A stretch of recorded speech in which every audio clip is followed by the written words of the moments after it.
Hello students.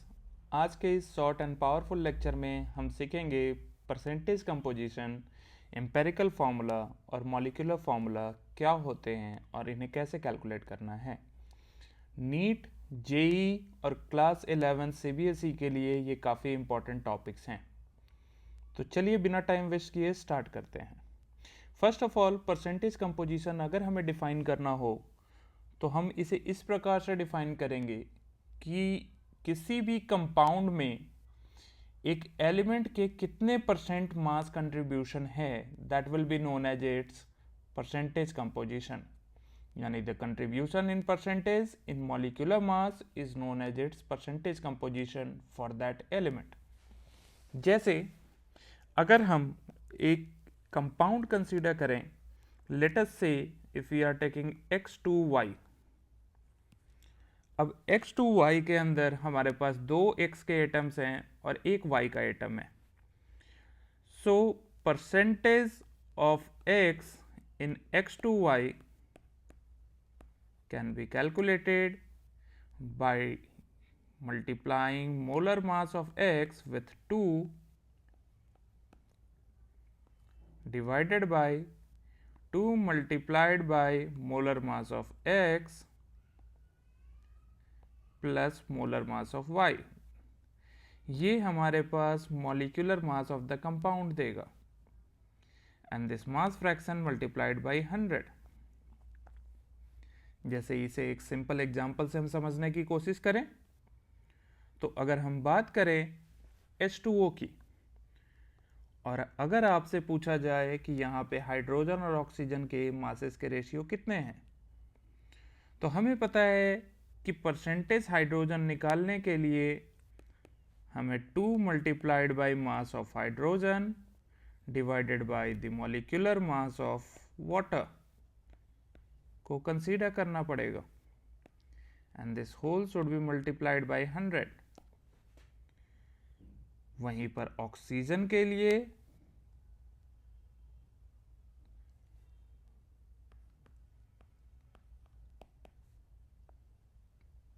mass of oxygen divided by 2 multiplied by mass of hydrogen plus oxygen, that will be also the mass of water। अब यहाँ पर हमने oxygen को किसी number से क्यों नहीं मल्टीप्लाई करा, क्योंकि वाटर के अंदर सिर्फ एक ही ऑक्सीजन एटम है। अगर हम इसे सॉल्व करें हमारे पास क्या निकल कर आएगा, 2 multiplied by 1 that is the mass of hydrogen divided by 2 multiplied by 1 plus 16 into 100, that will be 2 by 18 multiplied by 100 and this should give us with 11.11%। वहीं पर ऑक्सीजन के लिए अगर बात करी जाए तो 16 divided by 18 multiplied by 100, that should be equal to 88.89%। तो इस तरीके से हम लोग परसेंटेज कंपोजिशन फाइंड आउट करेंगे। अगर हमें ऑक्सीजन की परसेंटेज निकालनी है और हमें पता है कि पूरे कंपाउंड के अंदर सिर्फ और सिर्फ हाइड्रोजन और ऑक्सीजन है, तो परसेंटेज ऑक्सीजन निकालने के लिए हम 100 में से परसेंटेज हाइड्रोजन को माइनस कर कर भी ऑक्सीजन का परसेंटेज निकाल सकते हैं।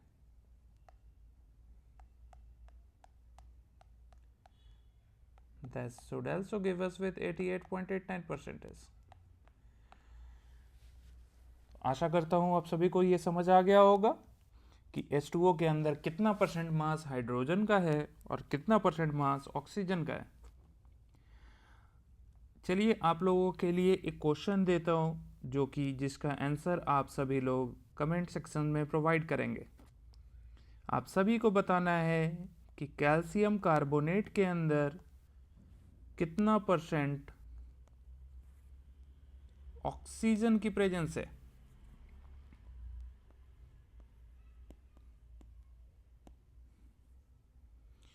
चलिए हम चलें अपने नेक्स्ट टॉपिक की ओर, जो कि हमारा इस वीडियो का सेकंड हाफ है, that is ways of writing chemical formulas and how to calculate them.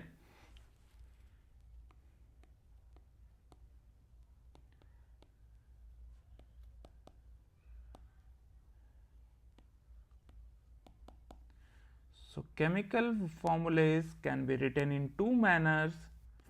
पहला तरीका है that is its molecular formula.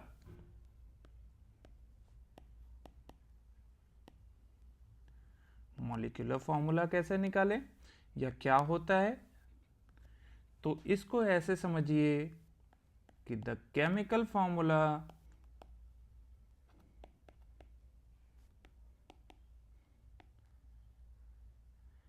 representing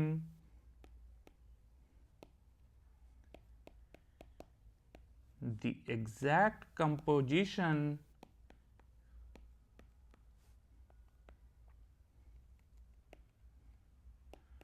of a molecule is known as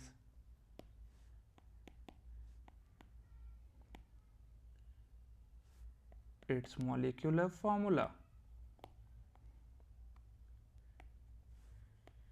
इसका मतलब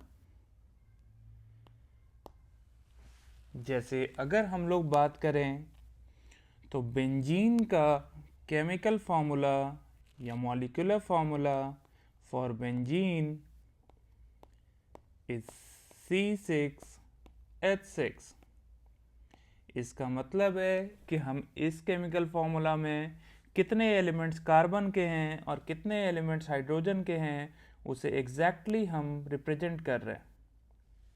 अब हम बात करेंगे second manner of writing chemical formula की, that is known as empirical formula.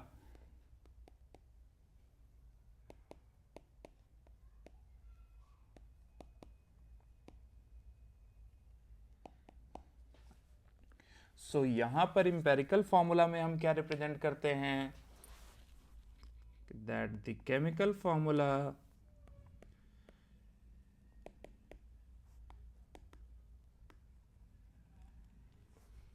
representing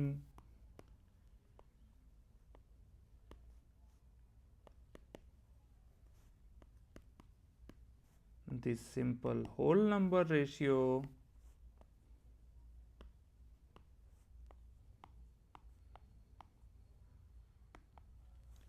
of molecule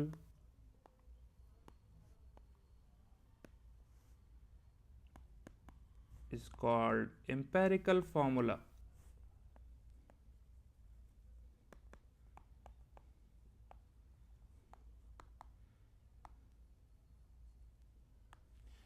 जैसे अभी अगर हम बेंजीन के ही एम्पेरिकल फॉर्मूला की बात करें तो हमें पता है कि C6H6 इसका मॉलिक्यूलर फॉर्मूला कहलाएगा,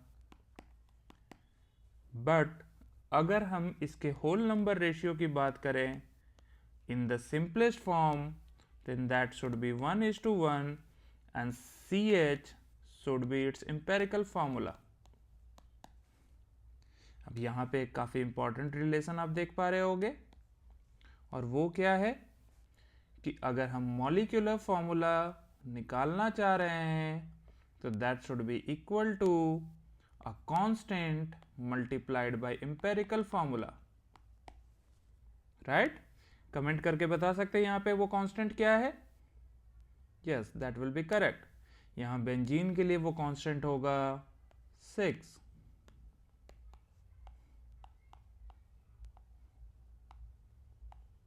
इज इट क्लियर?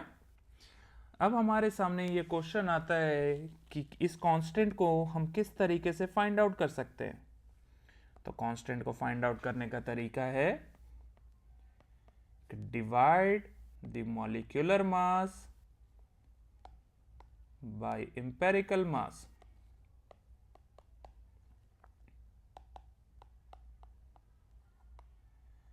जैसे यहां पर molecular mass of benzene is 78 while the empirical formula mass, that is the mass of CH, will be only 13. So 78 divided by 13 should also give us with 6. Is it clear or not? Okay, so why this empirical and molecular formula is important? तो इस बात को समझने के लिए ऐसा समझिए कि परसेंटेज कंपोजिशन कई क्वेश्चंस में आपको दिए होते हैं, नीट में, जेई में या 11 सीबीएसई में, और आपको उनका एम्पेरिकल फॉर्मूला बनाना होता है। ठीक है, जैसे let us take an question, और उस क्वेश्चन के थ्रू हम स्टेप्स को समझते चलेंगे।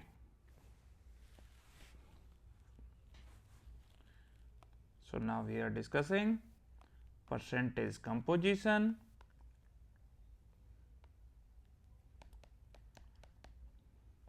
to empirical formula. ओके, सबसे पहला काम है कि आपको एक बॉक्स प्रिपेयर करना है जहां पर आप इन सभी स्टेप्स के लिए डाटा फीड करते जाओगे। किस तरीके से? लेट अस सी।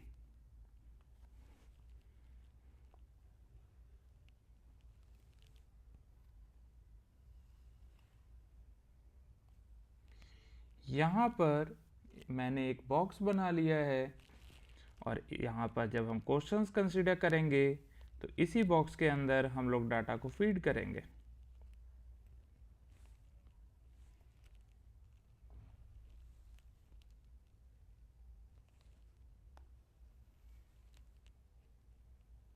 ओके, जैसे लेट अस सपोज कि अगर हमारे पास क्वेश्चन है कि एक ऐसा compound, a compound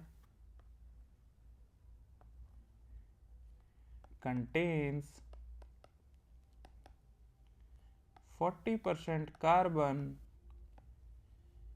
6.67% hydrogen and 53.33% oxygen, and the molecular mass is given as 180, then what should be its molecular formula? तो अब इस क्वेश्चन में हमें ये ध्यान देना है कि अगर आपसे मॉलिक्यूलर फॉर्मूला निकालना है और हमने हेडिंग अपना पुटअप करा है that is percentage composition to empirical formula, तो हम परसेंटेज कंपोजिशन को सिर्फ और सिर्फ एम्पेरिकल फॉर्मूला तक ही डिराइव करने के लिए यूज़ कर सकते हैं। उसके बाद मॉलिक्यूलर फॉर्मूला निकालने के लिए हमें इस कांस्टेंट k की तलाश करनी पड़ेगी, और वो कांस्टेंट k के लिए हमें क्या चाहिए होगा? मॉलिक्यूलर मास और एम्पेरिकल मास। तो अगर हम एम्पेरिकल फॉर्मूला निकाल रहे हैं तो we will be also able to find out the empirical mass, right? और molecular mass is already given in this question, correct? So अब हमें बस सीखना है कि किस तरीके से हम एम्पेरिकल फॉर्मूला और एम्पेरिकल मास निकालें। तो इसके लिए there are certain steps. Step number 1, assume percentages as mass। इसका मतलब क्या है? चलिए हम अपने टेबल की तरफ लौटते हैं जहां पर हमारे पास 3 एलिमेंट है। हम तीनों एलिमेंट्स के लिए एक एक रो कंट्रीब्यूट करेंगे, ठीक है? अब इनके परसेंटेजेस मेंशन कर दीजिए। क्या क्या परसेंटेज थे? 40% of carbon, 6.67% of hydrogen and 53.33% of oxygen. अब अभी हमने लिखा है, हमें इन्हें क्या करना होगा? इन्हें इनका गिवन मासेस मान लेने होंगे। So the given mass in case of carbon will be 40 gram. For hydrogen it will be 6.67 gram, and for oxygen it will be 53.33 gram, correct? Now coming to the second step, हम यहाँ पर इन masses को moles में convert करेंगे।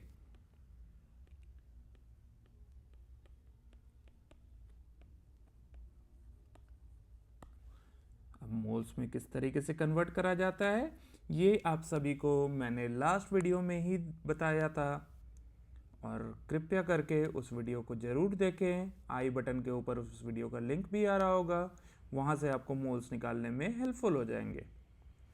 So number of moles for these elements will be 40 divided by 12 for carbon, that will be 3.33 mole.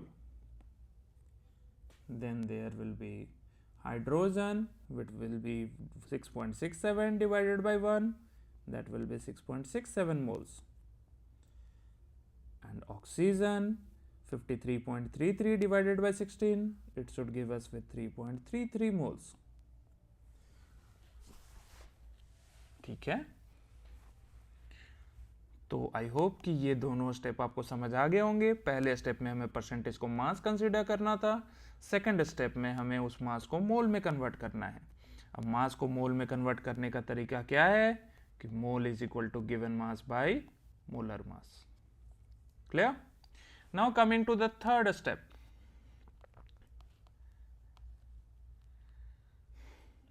Divide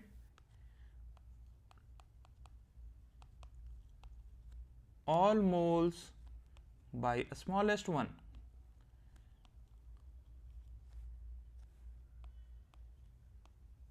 means इन सभी mole में जो सबसे छोटा नंबर ऑफ मोल होगा उससे हम सभी को डिवाइड कर देंगे। तो यहां पे सबसे छोटा नंबर कौन सा है? 3.33। तो 3.33 से अगर हम सभी को अगर डिवाइड करें तो it should comes out to be 1. 6.67 divided by 3.33, it should be 2, and 3.33 divided by 3.33, it should be again 1. Now this will be our empirical ratio. Empirical ratio का मतलब कि empirical formula will be equal to 1 carbon, 2 hydrogens and 1 oxygen. तो देखा आपने, easy 3 steps में हमने अभी अभी परसेंटेज कंपोजिशन को एम्पेरिकल फॉर्मूला में कन्वर्ट कर लिया। अब यहां से क्या हम एम्पेरिकल मास निकाल सकते हैं? बिल्कुल। किस तरीके से? Mass of 1 carbon atom that should B 12, mass of 2 hydrogen atom that should be 2 multiplied by 1, and mass of 1 oxygen atom that should be 1 multiplied by 16. कितना निकल कर आएगा?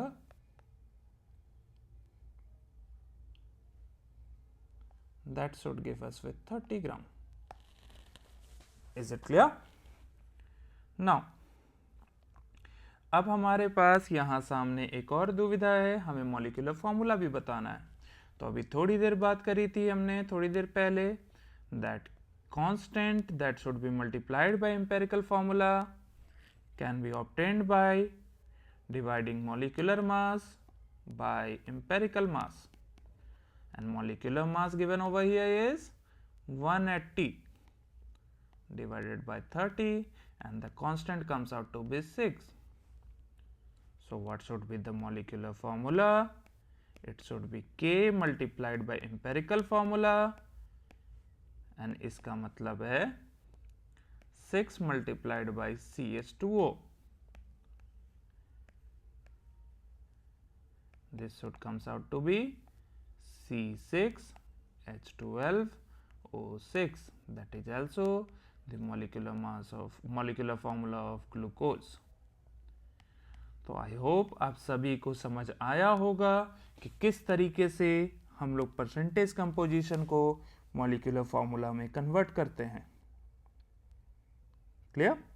यहां पर एक बात का ध्यान देना है बच्चों कि कई बार जो मॉलिक्यूलर मास जो हमें क्वेश्चन में गिवन था, इसकी जगह पर वेपर डेंसिटी दिया होगा, तो वहां पर हमें घबराना नहीं है।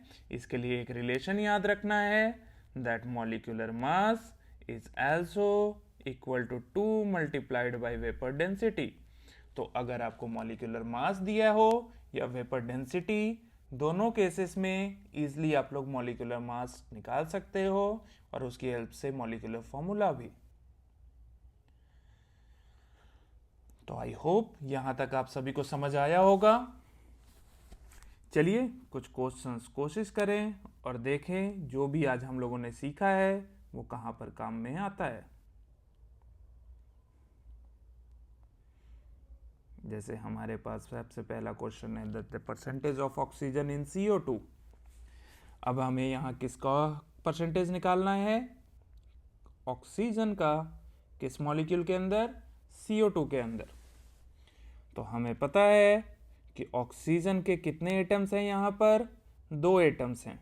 सो the percentage oxygen should be equal to the mass of 2 oxygen atom, that should be 2 multiplied by 16 divided by the molar mass of carbon dioxide, that should be 44 multiplied by 100, and this will be equal to 32 divided by 44 into 100।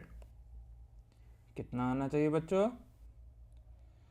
अब एक बात तो हमें यहाँ से साफ पता है कि कैलकुलेशंस अगर हम करें तो इजीली इसको हम कर सकते हैं, बट थोड़ी कॉमन सेंस भी हमें लगानी है। जैसे अगर हमें ये दिख रहा है कि 32 is more than half of 44, so the percentage should also be more than 50%, और यहाँ पर हमारे पास 50% से ज़्यादा सिर्फ एक ही ऑप्शन है, दैट शुड बी 72.72%।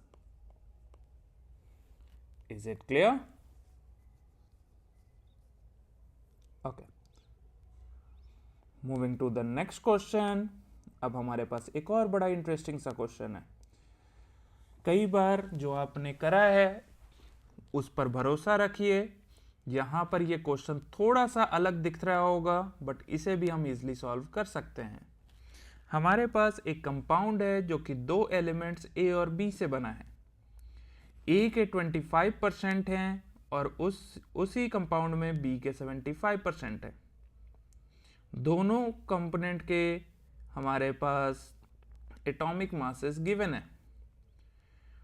तो अभी हमने मास से परसेंटेज निकालना तो सीखा, बट यहाँ पर परसेंटेज की हेल्प से हमें इनके मासेस का या नंबर का रेशियो निकालना है। तो यहाँ पर नंबर के रेशियो के लिए एक शॉर्ट ट्रिक आपको बताता हूँ कि नंबर ऑफ एटम्स का अगर रेशियो अगर हमें कभी जानना हो तो हम क्या करेंगे? इसके लिए हमें इनके percentages divided by their atomic masses, percentages divided by their atomic masses, इनका रेशियो निकाल लेना होगा।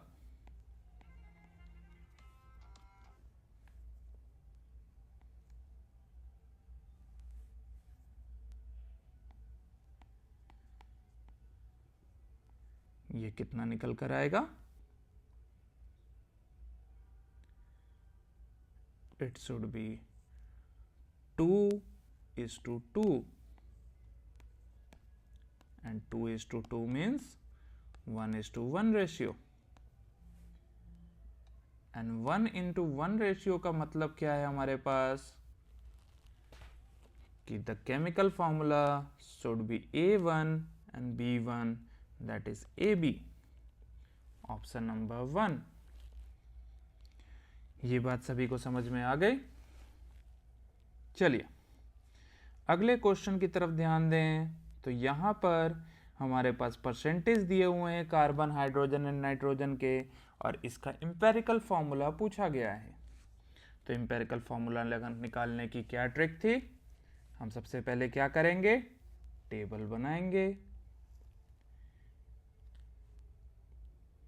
अब यहाँ पर 3 एलिमेंट है अपने पास, कार्बन है, हाइड्रोजन है, नाइट्रोजन है। इनके हम मासेस, इनके परसेंटेज को मास कंसीडर कर लेंगे। That is carbon is 40 gram, hydrogen is 13.3 gram and nitrogen is 46.7 ग्राम। अगला टास्क क्या है? इनके हमें मोल्स निकालने हैं। तो मोल्स किस तरीके से निकालेंगे? कार्बन के लिए हम लिख सकते हैं 40 divided by 12, and this should comes out to be 3.33, right? वहीं पर अगर हाइड्रोजन के लिए बात करें तो it will be the easiest, 13.3 divided by 1 and it should comes out to be 13.3। Nitrogen के लिए बात करें तो नाइट्रोजन के लिए 46.7 divided by it's molar mass, that is 14, and that should comes out to be 3.33 again. अब अगला task क्या है कि अगर हम इनमें से सबसे छोटे नंबर से सभी को डिवाइड करें तो हमें एम्पेरिकल रेशियो मिल जाएगा. Okay, so 3.33 divided by 3.33 should give us with 1. 13.3 divided by 3.33 should be 4, and 3.33 divided by 3.33 should be 1 again. So we must have 1 carbon, 4 hydrogen and 1 nitrogen. Which option is that? That should be option number 3. तो I hope आपको percentage composition और साथ ही साथ empirical formula calculation करने में दिक्कतें नहीं आनी चाहिए. एंड इसके साथ साथ अगर आपको मोल कंसेप्ट को समझने में किसी तरीके की परेशानी हो रही है तो मेरा पिछला वीडियो ज़रूर देखें. अगर आपको ये लेक्चर काफ़ी हेल्पफुल लगा तो एक लाइक ज़रूर करें, और नेक्स्ट वीडियो में हम लोग मोल कंसेप्ट के कुछ और प्रॉब्लम्स, साथ ही साथ कंसंट्रेशन टर्म्स की बात करेंगे. तो जुड़े रहने के लिए चैनल को सब्सक्राइब और सपोर्ट ज़रूर करें, बाकी बच्चों के साथ भी शेयर करें. Happy learning. Thank you.